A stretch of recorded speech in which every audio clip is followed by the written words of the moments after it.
தேசிய கல்விக் கொள்கையை ஏற்றுக்கொள்ள வேண்டும் என மத்திய கல்வி அமைச்சர் மிரட்டுவது அவரது பொறுப்புக்கு அழகல்ல என்று துணை முதலமைச்சர் உதயநிதி ஸ்டாலின் கண்டனம் தெரிவித்துள்ளார்.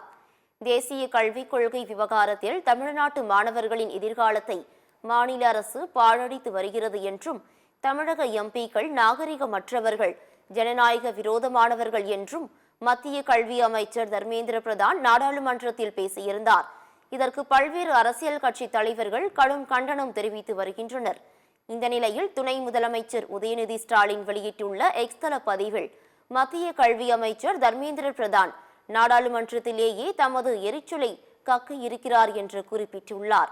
தேசிய கல்விக் கொள்கையை முழுவதுமாக ஏற்றுக்கொள்ள வேண்டும் என்று மிரட்டுவது அவரது பொறுப்புக்கு அழகல்ல என்றும் கண்டனம் தெரிவித்துள்ளார். டெல்லியில் இருந்து ஆள்வதால் ஏதோ நமக்கு மேல் என்று தர்மேந்திர பிரதான் நினைத்துக் கொண்டிருக்கிறார் என்றும் சாடியுள்ளார்.